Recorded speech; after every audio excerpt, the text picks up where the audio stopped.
quê? A fé é uma fé madura. Abraão é um homem de maturidade.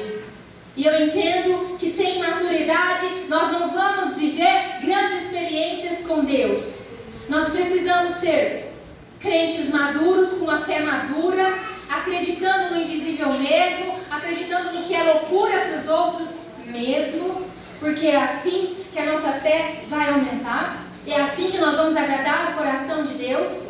Ainda que nesta prova a pressão for lá no alto na minha e na tua vida, ainda que a pressão subir lá no alto, eu vou te dizer, igreja, não mude de lado, continue andando com o Senhor, continue na visão que Ele te deu, continue no chamado que Ele te mostrou.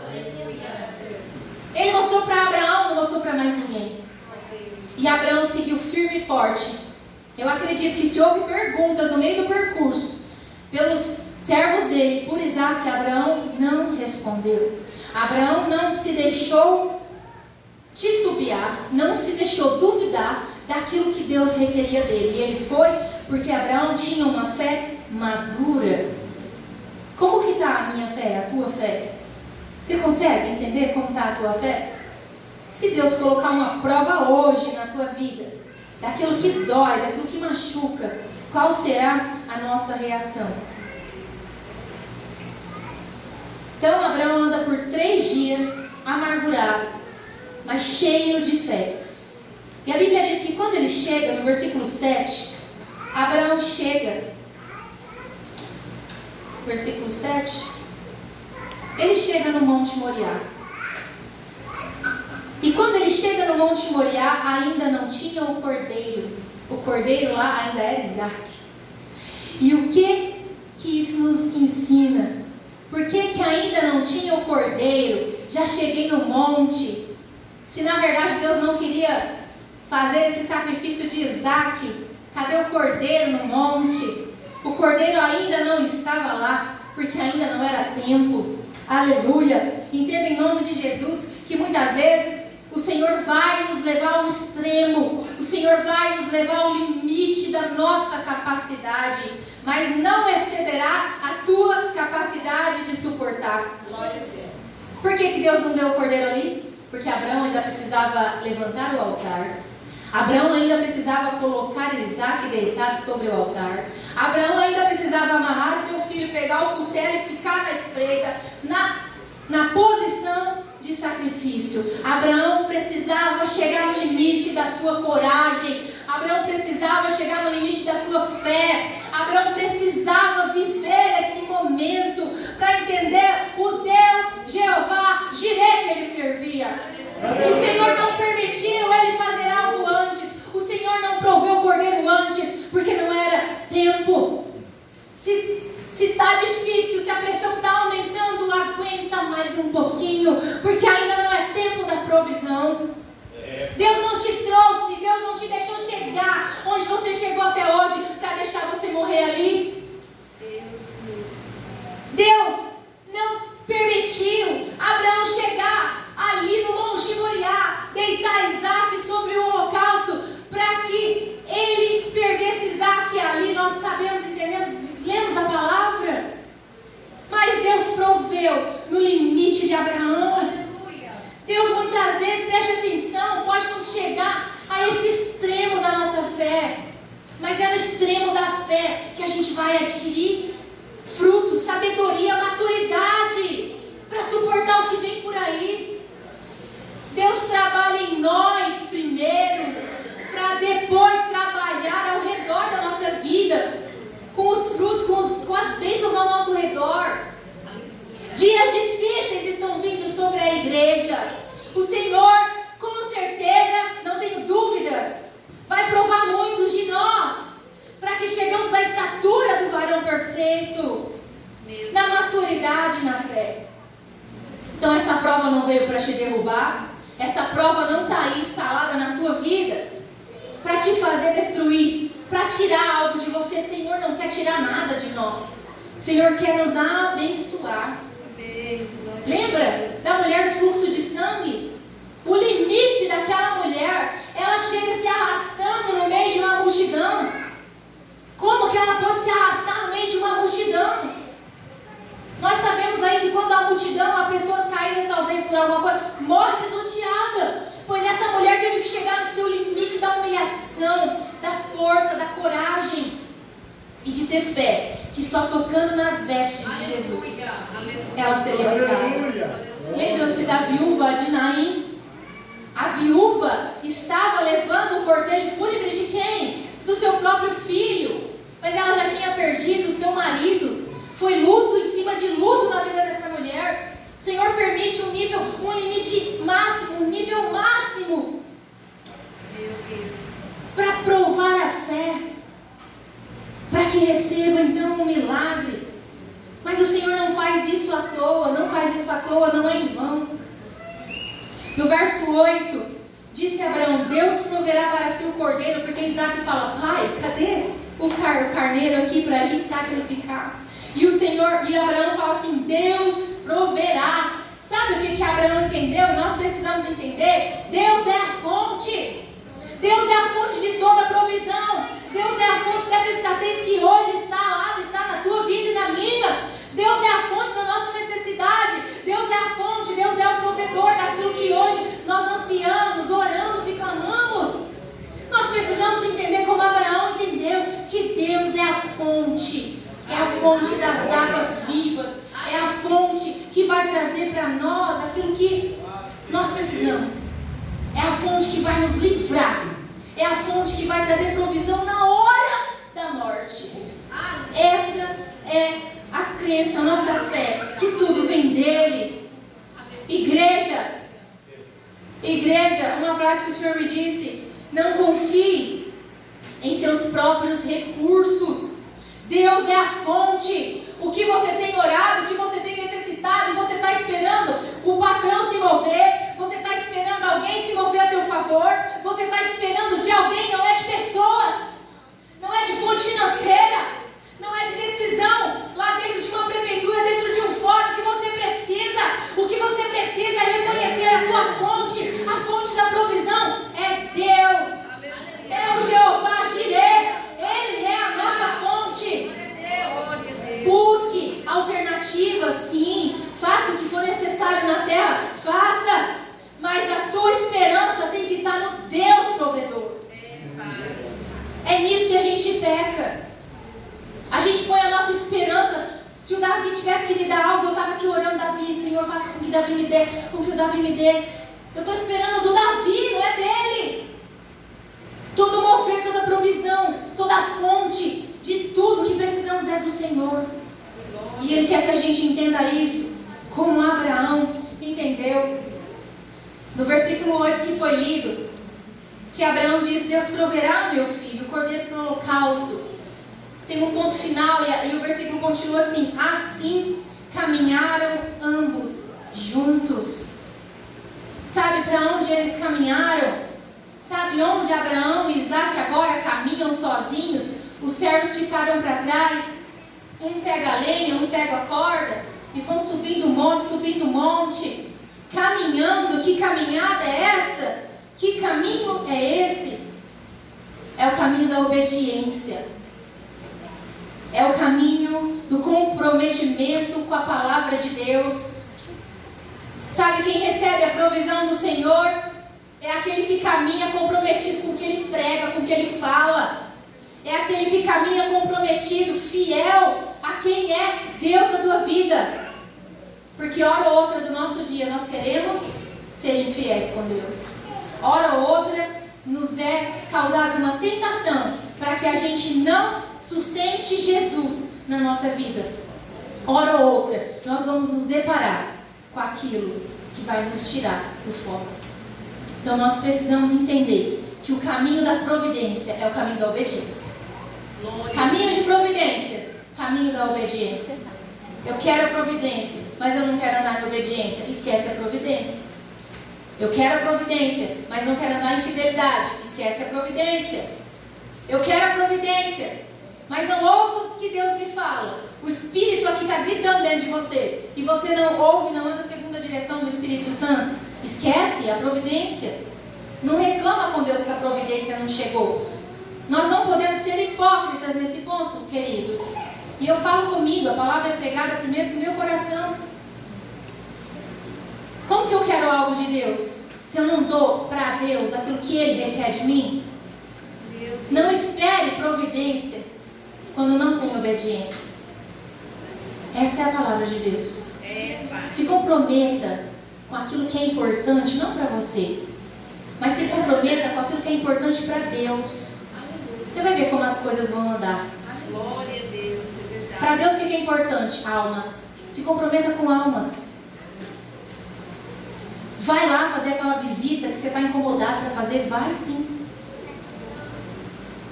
Manda não sei dizer nada. De, olha, vim aqui te visitar. Fala assim, olha, estou incomodado. Estou aqui para te visitar. Que Deus te abençoe. Faz uma oração, vai embora. Manda uma mensagem. Fala de Jesus. Alcança aqueles que o Senhor gostaria que fossem alcançados. Se comprometa com aquilo que é importante para Deus. Quando eu ando valorizando aquilo que Deus valoriza, tem provisão. É um princípio. É provisão, chega, a provisão acontece. Jeová Jireh. É Jeová Jireh na tua vida. Aleluia. No versículo 9 diz que Abraão, e vieram ao lugar que Deus lhe dissera, e edificou Abraão ali um altar. Foi levantado um altar, provavelmente de pedras, e Abraão colocou a lenha e amarrou Isaque seu filho e deitou sobre o altar em cima da lenha. A história diz, e a gente, pastor Fábio me corrija se eu estiver errada, Isaque nesse tempo, neste dia, tinha aproximadamente 17, 18 anos, pastor, mais ou menos, um jovem, mas já um jovem grande, crescido. A igreja acha que Isaque, sendo um menino de 18 anos, não teria como resistir o seu pai? Teria ou não teria? Isaque vê o pai levantando o altar. Isaque vê o pai segurando ele, deitando sobre aquele altar e amarrando o menino. A igreja acha que Isaque teria ou não teria força física para resistir ao pai já idoso? Teria força física. Mas Isaque não resiste. A Bíblia não diz. A Bíblia diz assim: e deitou o menino sobre o altar em cima da lenha e amarrou. Ele estava como um cordeiro. Isaque estava como um cordeiro, obedecendo a seu pai. Sabe por quê? As atitudes e o comportamento de fé do pai, nesses 18 anos de vida que Isaque estava ali vivendo e observando e aprendendo, fizeram com que Isaque aprendesse do Deus do pai dele, aprendesse da fé que o pai tinha. O comportamento de Abraão durante os 18 anos de vida de Isaque fez com que o menino reconhecesse e sabesse quem era o Deus que ele servia. E o menino entendeu, mesmo com 18 anos, mesmo podendo sair correndo do pai, porque ele sabia que ele seria sacrificado. O pai o amarra e levanta o cutelo sobre ele. Ele sabia que ele seria o sacrifício, mas ele aceitou ser o sacrifício, como Jesus aceitou ser o nosso sacrifício. Glória a Deus. Sem retroceder, sem falar assim, não pai, não quero, não vou. Não, Jesus aceitou ser o nosso sacrifício. Isaque poderia ter resistido a seu pai, mas ele não resistiu. Ele estava olhando e aprendendo com seu pai durante os dias de vida. Sabe o que o Senhor quer nos dizer? Enquanto você obedece a Deus, você está ensinando os teus filhos. Hoje é culto de família.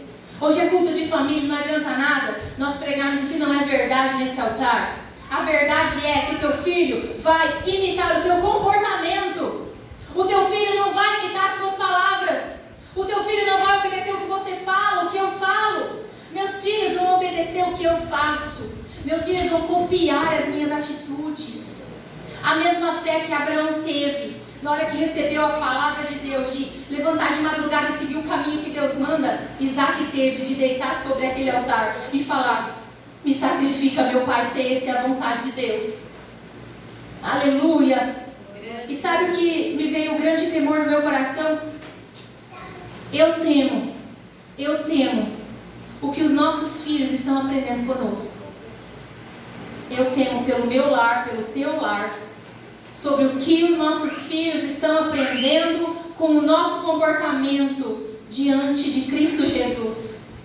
O que nós estamos ensinando para eles? O que nós estamos passando? Qual o ensino que a gente está passando para os nossos filhos? Dentro da nossa casa, com as palavras que saem da nossa boca. Como você tem tratado as pessoas? Teu filho está observando. O meu filho me observa o Anderson, meu marido. Eles nos observam o tempo todo. Vocês já tiveram a experiência de estar conversando ali aleatoriamente, nem saber se a criança está brincando ou não, ouvindo você ou não. De repente o filho volta para você e fala: que mãe, explica melhor aí o que você está falando. Aí você fala: menino, não estou nem falando com você. Não, mãe, eu ouvi o que você está falando. Eu estava aqui, ó. O ouvidinho deles estão ligados em nós. A gente fala, professa uma fé, mas o que a gente vive lá em casa? E o Senhor me ensinou uma vez, eu já disse nesse altar, mas eu vou dizer mais uma vez. Nós iremos prestar contas do ensino, da educação que a gente dá aos nossos filhos. Nós vamos prestar conta para o dono dos nossos filhos, que é Deus. Porque antes de ser nosso, antes de nascer no nosso ventre, nasceu no coração de Deus. É a herança do Senhor para nós. Então nós daremos conta daquilo que fazemos na mente dos nossos filhos. Ainda que você não está querendo ensinar isso, mas você tem um comportamento que está ensinando isso. Nós vamos prestar conta até daquilo que você não tinha intenção, mas você fez sem dolo. Dolo é quando há culpa, sem dolo é quando não há culpa, né, Anderson? Né, isso mesmo? Amém? Amém, Jesus. Vamos para o final. Versículo 10. Versículo 10 que diz assim: estendeu Abraão a sua mão e tomou o cutelo para imolar o teu filho. Aí eu te pergunto assim: Abraão queria levantar a mão para imolar o filho? Abraão queria levantar o cutelo, aquele machadinho que corta até os ossos, afiado, vai até na alma. Abraão queria ou não queria, igreja? Não. Sim ou não, igreja? Não! Era o filho da sua vida, era o filho da sua velhice, era o filho da promessa. Abraão não queria, mas o que nós vemos aqui é Deus requerendo de Abraão, hoje requerendo de nós, o nosso eu, a nossa vontade. Abraão não queria, mas fez. Hoje Deus nos chama. Você não quer, você não deseja, mas eu te chamo para fazer. Você não quer mudar, você não quer ser transformado, mas eu te chamo para ser transformado. O Senhor nos chama para uma transformação. E o que nós temos feito com o pedido do Senhor na nossa vida? O que nós temos, como nós temos reagido ao chamado de Deus para nós mesmos? Negue-se a si mesmo. É uma renúncia suprema. É fácil, Abner, renunciar a uma amizade que está trazendo mal para a tua vida. Às vezes vai ser fácil, Davi, você renunciar de beber um copo de cerveja no meio de uma festa. O difícil é a gente renunciar de ser aquilo que a gente já nasceu sendo. Ruim, egoísta, miserável, coração duro, orgulhoso, soberbo. Isso é difícil. O negar-se a si mesmo é muito difícil. É o limite do ser humano. É o que Deus requer de nós. Abraão não queria estar com aquele martelinho em cima do filho, mas era necessário, porque foi o chamado de Deus para aquilo. Ele estava negando a si mesmo. Ele estava ali com certeza dizendo: Senhor, não é a minha vontade, mas é a tua. Se necessário for matar o meu filho agora, porque o Senhor me pediu, eu faço. Mas ainda com o cutelinho na mão, eu acho que ele acreditava: Senhor, me provê um outro cordeiro. Senhor, me provê um outro cordeiro. Porque se o Senhor não prover, vai ser Ele mesmo o cordeiro. Meu Deus. Peça a Deus tudo que você deseja. Mas se Deus falar não, não e não, aceita o não. Glória a Deus. Se não vier outro cordeiro para o sacrifício, é esse mesmo que tem que morrer. Oh, Senhor, nos ajuda em nome de Jesus. No verso 12, me ajuda, Senhor, a correr aqui. Então disse: não estendas a tua mão sobre o moço. Quem disse isso? O anjo do Senhor, que eu já aprendi com os pastor top aí que a gente segue, que a gente aprende, homens de Deus, que quando a Bíblia diz o anjo do Senhor, está falando do próprio Deus revelado. Mas como a Bíblia diz que Deus nunca se revelou a ninguém, mas o seu Filho revelou, nós entendemos que quando a Bíblia diz o anjo do Senhor lhe bradou desde os céus, o próprio Jesus apareceu a Abraão e bradou dos céus, dizendo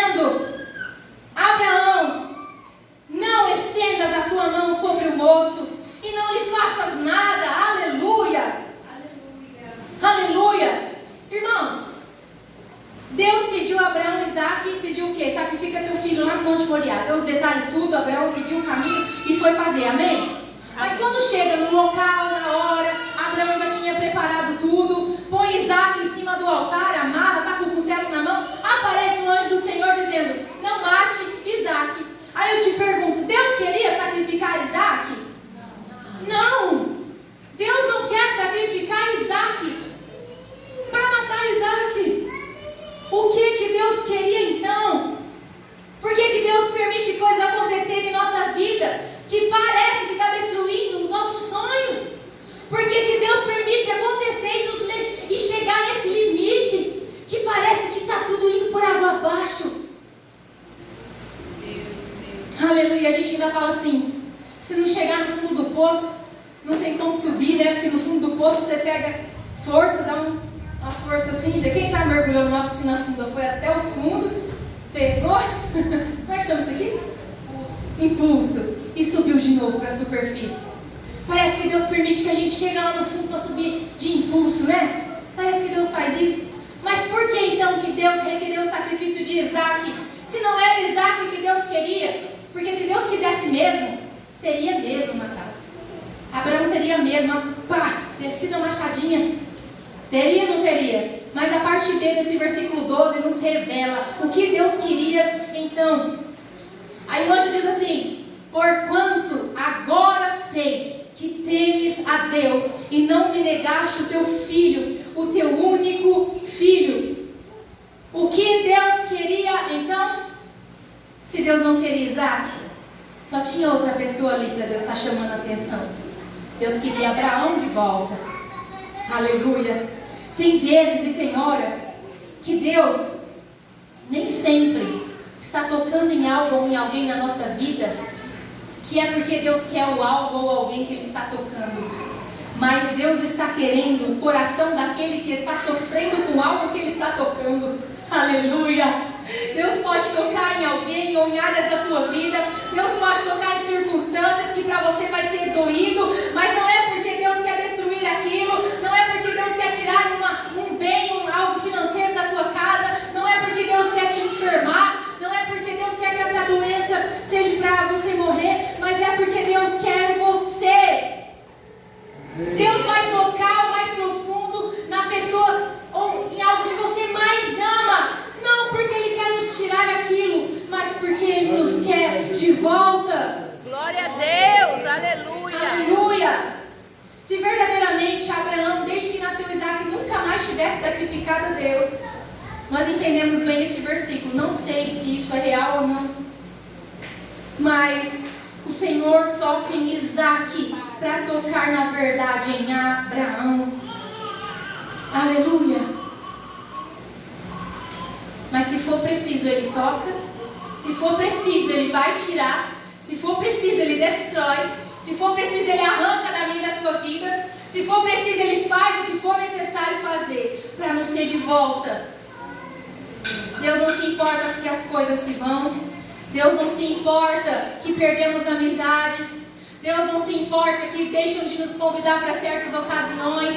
Deus não se importa com a sua tristeza de ficar sozinho em casa, não. Se para tudo isso Ele está ganhando o meu e o teu coração, se para tudo isso Ele está chamando a tua atenção de que não era essa circunstância, ou na verdade essa circunstância ou essas coisas te afastavam dEle, Ele está vendo você sozinha, Ele está vendo você triste, talvez muitas vezes em momentos de solidão, mas Ele está feliz porque Ele está alcançando o bem maior, o seu coração. Glória a Deus. Esse é o nosso Deus, Ele trabalha dessa maneira. Glória a Deus. Aleluia. Para ter você, meu querido, olha o amor desse Deus.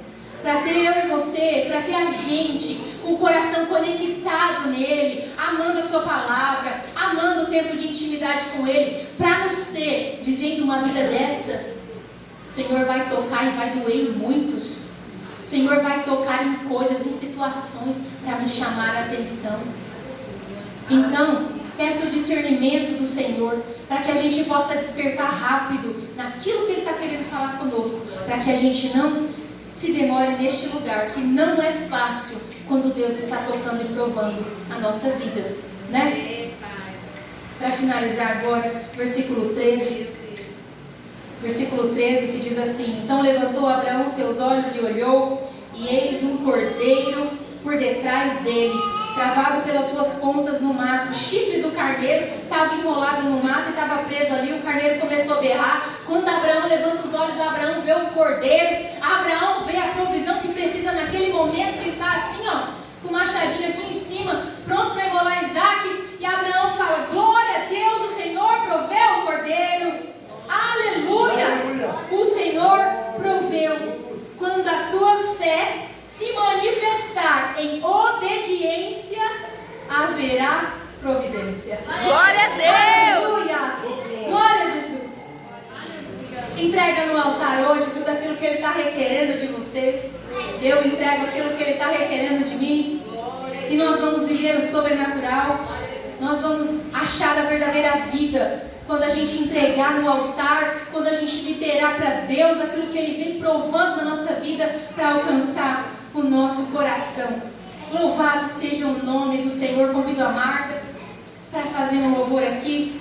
E enquanto a Marta louva, eu te convido a adorar ao Senhor, a clamar a Deus por providência e a confiar e a dizer a Ele: Senhor, eu te prometo obediência a partir de hoje. Eu quero viver a tua... Sobe aqui, Martinho. Eu te convido, meu Deus, para mudar o meu coração. Pode soltar. Para transformar o coração. Para que eu possa andar em obediência, em fidelidade. Para que eu possa achar a provisão do Senhor na minha vida também. Como Isaac achou e Abraão achou. No nome de Jesus.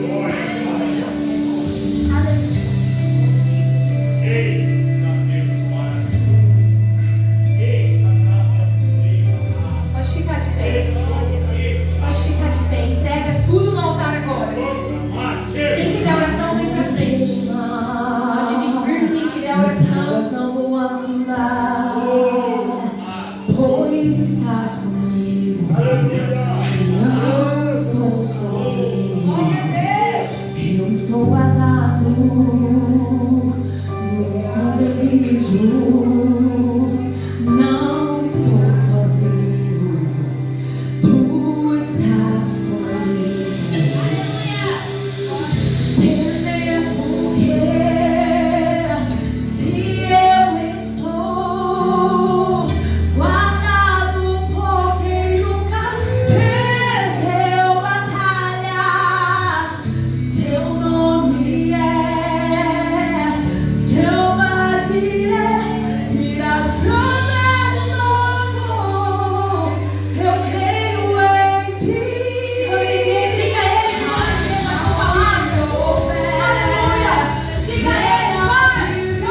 Igreja, vamos deixar de ser bode, ser ovelha, né? Vamos escutar, né?